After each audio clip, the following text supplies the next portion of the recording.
rien.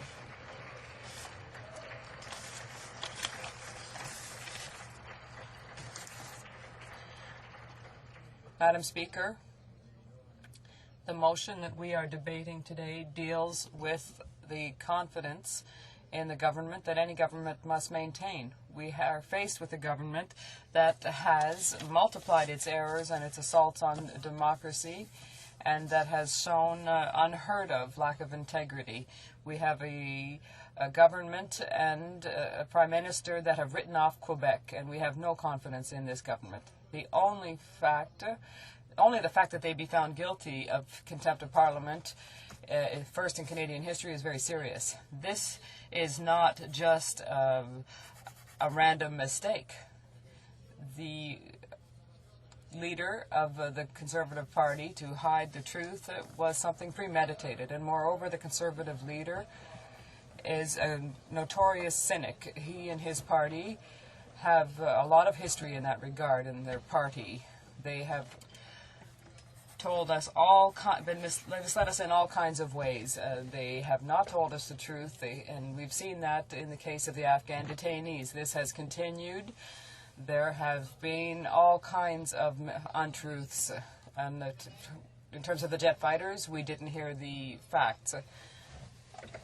And the crime bills of the government will cost several $billions. The leader and his MPs have decided to follow the American recipe, which has been a remarkable failure in the States and is very expensive. They know it. It's not the results of public policy that are important, but ideology. The Conservative leader also knows that if the public knows that these policies will cost billions, he will not manage to impose his ideological agenda. The Conservatives always claimed they wanted to put order in the justice system, but every time we gave them an opportunity to eliminate parole after 1/6 of a sentence, they always refused, finding some excuse. The Conservatives never hesitated to spread rumors about the Bloc Québécois. They needed the public indignation about the release of Vincent Lacroix before they stopped this partisan positioning and posturing. They want us to believe that they are responsible for the economic recovery, but the contrary is true. Had there not been a coalition project at the end of 2008 against this government, the Conservative government would have completely ruined the Canadian and Quebec economies. The only reason there was a stimulus plan, which was unsatisfactory, however, is because the opposition parties forced them to do so. The Prime Minister says today that the idea of a coalition is illegitimate, but he's misleading the population. In 2004, he himself had planned the formation of such a coalition, and he knows it. I'll read you the letter that I signed, and that he did too with the NDP leader. The Prime Minister could be asking you to dissolve the 38th Parliament if the House of Commons refuses to support the government. We wish to signify to you that the opposition parties, which form a majority, have had close consultations.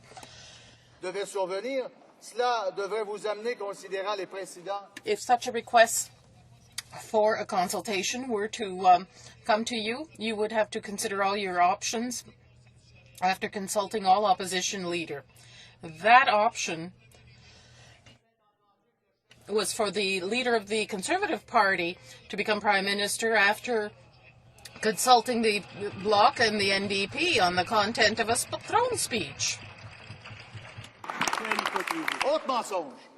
Another lie. For months, the Prime Minister's been repeating that he doesn't want an election. Every action they've taken in the past few weeks indicates the opposite. He didn't hesitate to have a pre-election campaign costing $26 million of taxpayers' money. He deliberately set aside Quebec in the budget to make sure we wouldn't vote in favor of the budget. On Wednesday, the Conservative leader repeated once again that he didn't want an election, but he completely rejected any possibility of amending his budget. Every action by the Conservative leader points to the same thing. He wanted an election. He's said exactly the opposite to what he was thinking. After all this deceit, how could we trust the Conservative leader and his entourage? Especially since there are a lot more things wrong in the Conservative House. Patronage, influence peddling, electoral fraud, and RCMP investigations into wrongdoing. The Conservative Party has increased the number of patronage appointments. Criminal investigations are ongoing against an advisor of the Prime Minister and Minister of Natural Resources. The party is accused of violating election law. We're not talking about an isolated incident here. According to Elections Canada, this was a premeditated system of electoral fraud. Violations that were decided upon by the highest authorities in the party, the close circle of the Prime Minister and many of his ministers. For the party of law and order, that's rather pathetic. There are many things wrong with this government, and there are no mitigating circumstances. The Conservatives are recidivists. They certainly do not deserve the trust of the people of Quebec. We will therefore vote in favour of the non-confidence motion against this government, its leader, and the party. We will make integrity a key issue, but we will also do this because the Conservative leader did not respect his commitments to Quebec. The Conservatives completely disregarded Quebec to provoke an election. The Conservative leader made sure that the economic needs of Quebec are completely ignored.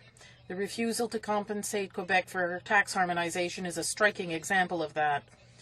This $2.2 billion compensation is a matter of basic justice. All parties in the National Assembly agree on this. The agreement is ready to be signed. Quebec has been waiting for 19 years. Wednesday, the Prime Minister's Quebec lieutenant said that the election would delay negotiations with Quebec. That's just to think people are fools, Madam Speaker, knowing especially that the Conservatives did everything they could to provoke this election.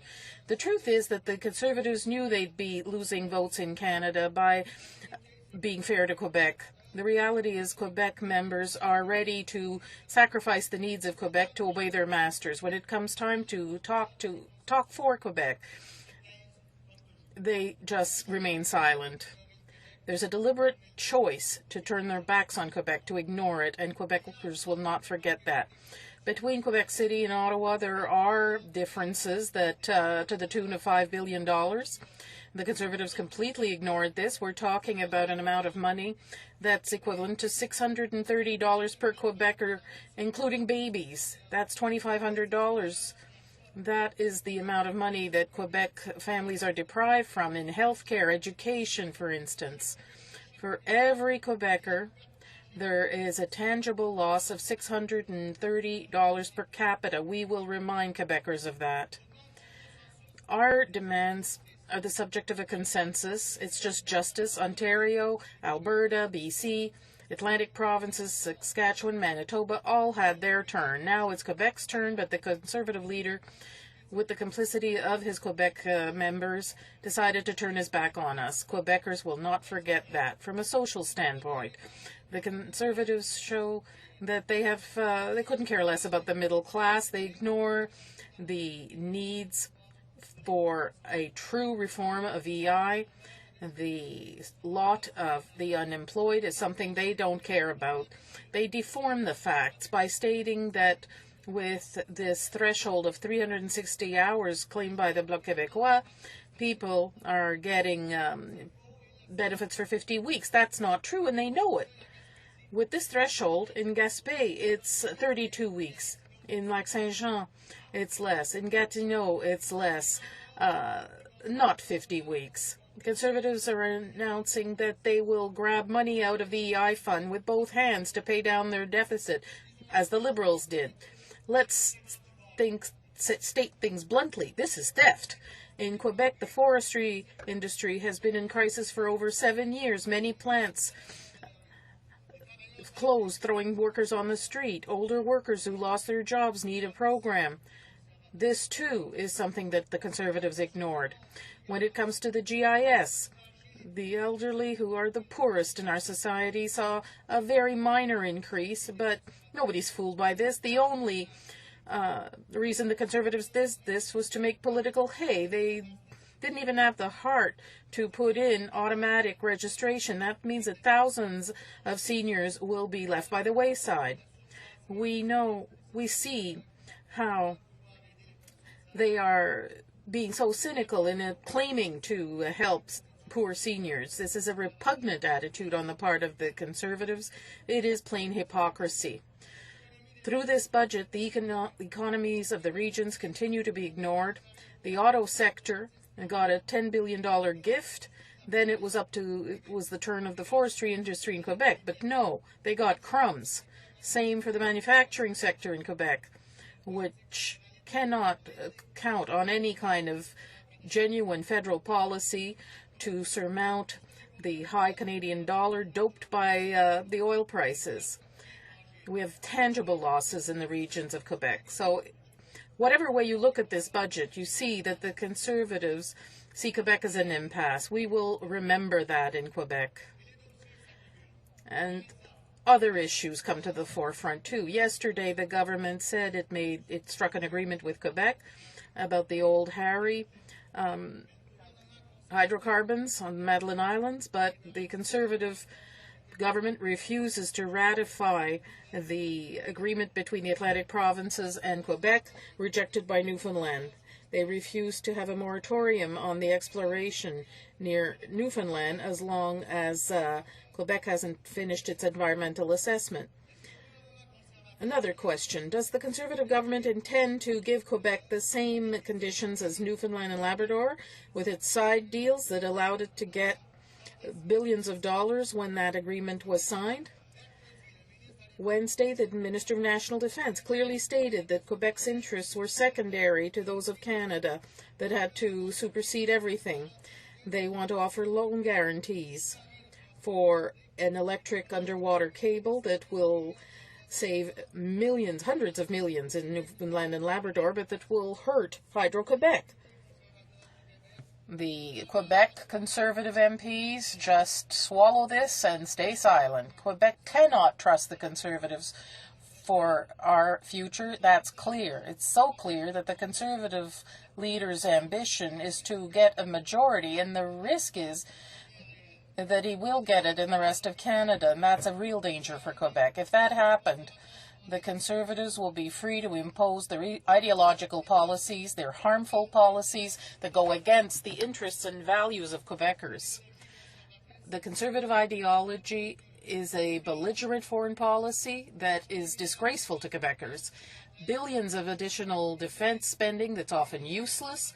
The Conservative ideology is to protect the interests of major oil companies, more prisons, more weapons in circulation. Their ideology is an assault on the environment, distribution of wealth, equality for women, science, truth, and democracy. A majority would mean the complete opposite to what we stand for and against Quebec culture. It means our economic needs will be ignored and our regions left by the wayside. We cannot ignore that threat.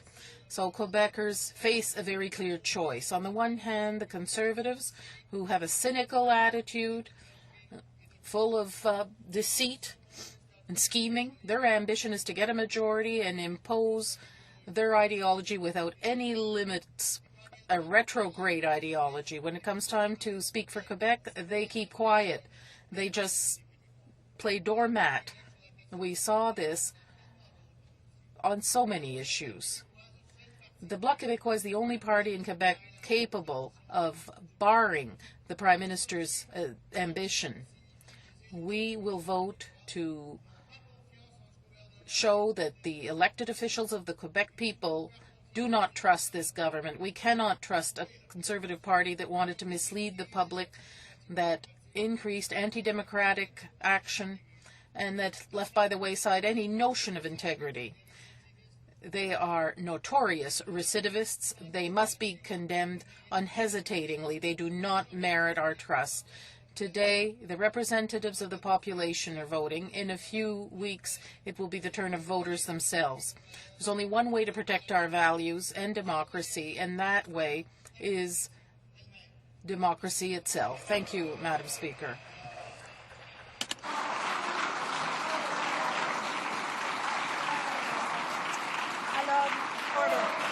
Order. The Honourable Parliamentary Secretary to the Minister of Citizenship and Immigration. The Honourable Parliamentary Secretary to the Minister of Canadian Heritage. Thank you very much, Madam Speaker. I listened to the member's speech with great interest. It seems, although it could have been a speech he could have just as easily read in 1993 or 97, or who knows at what point over the years he could have read that speech, because it's so old and tired, Madam Speaker. The bottom line is, this is the government. This is the government that has delivered record equalization payments to Quebec. This is the government that solved the fiscal imbalance. This is the government that is providing record health transfers to Quebec, record transfers to Quebec for education, and to each and every province in this great confederation. This is the government that has done all of those things. This is the government that provided a seat at UNESCO for Quebec. This is the government that said that the Québécois represent a nation within a united Canada from coast to coast to coast. And you know what, Madam Speaker? The leader of the Bloc Québécois sounds like an angry guy today, and he's angry because after 20 years, he can't list a single thing he's ever done for the people of Quebec. The Honourable Member for Laurier-Sainte-Marie. No? Yes, I could have, because the situation didn't change. Quebec was isolated then, and Quebec still is isolated today. This is the reality. Maintenant qu'on nous parle. Now, talk about UNESCO. Quebec stands up for itself in at UNESCO for a simple reason. There's no seat for Quebec. We have no choice but to be on our feet at UNESCO. There's no seat for us. Look at the kind of respect they have for democracy. When those people tell us that Quebecers have been electing people for past 20 years that don't serve them, they're telling Quebecers, you're ignorant. You don't have the right to elect whoever speaks on your behalf and defends your issues, your interests, your values. A senator in the Senate said, you see, if the Federalist parties don't succeed in Quebec, it's because they have nothing to offer Quebecers. I want to be responsible for many things. I assume my responsibilities, but I will not assume the responsibility for the impotence of the Conservatives. Questions and comments? Questions and comments? Questions et commentaires? Questions and comments. Resuming debate. A question, I see. The Honourable Member for Acadie-Bathurst. The only question I have for the Leader of the Bloc Québécois is that the Conservative government was supposedly a transparency government that wanted to change Parliament to help democracy, get rid of the Liberals because they had been involved in scandals. I'd like to hear the member's opinion on all these great speeches made in 2006 to gain the trust of Canadians, and look where we are now. The Honourable Member for Laurier-Sainte-Marie. In responding to my friend from Acadia, maybe he's wrong. This is a very transparent government. If you look at them, you know exactly what they're thinking. We can see right through them. Beyond the image that they want to project, when you look at them properly, you can see right through them.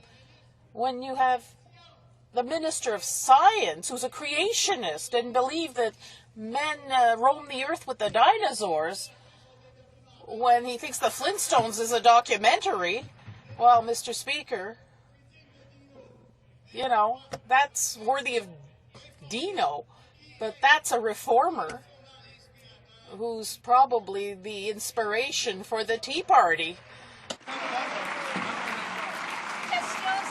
Questions and comments. The Honourable Member for Medicine Hat. Thank you, Madam Speaker. I really only have one question for the the leader of the Bloc Québécois, and I'm really curious to know why the Bloc Party in itself would in fact join forces with a Liberal-led coalition when in fact they are the guys who stole $40 million, pumped it into Quebec ridings, and how can you morally stand up and join hands with those guys to defeat this government, and you haven't helped get the money back? Order, please. Order. The Honourable Member for Laurier-Sainte-Marie. And they are as worse as they were. As simple as that. Et je répondrai. I would answer that in 2004, when the current Prime Minister was Leader of the Opposition, he called a meeting in Montreal at the Delta Hotel. He presented a plan. There was a letter to Adrienne Clarkson. At the time, she had no choice if the Martin government was defeated on fiscal imbalance. I'm starting to have problems with language here. And that choice, of course, for him to become Prime Minister and to do that, it's not complicated to understand that he needed the support of the Bloc and the support of the NDP on a throne speech or a budget. Otherwise, he would have been defeated too. It's as simple as that.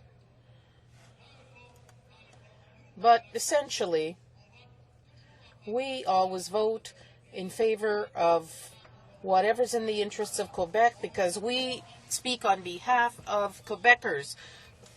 We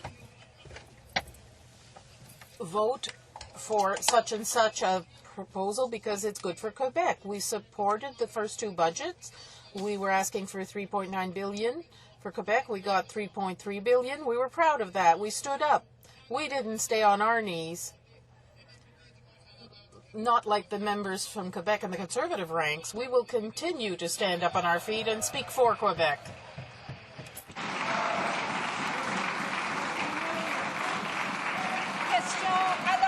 Order.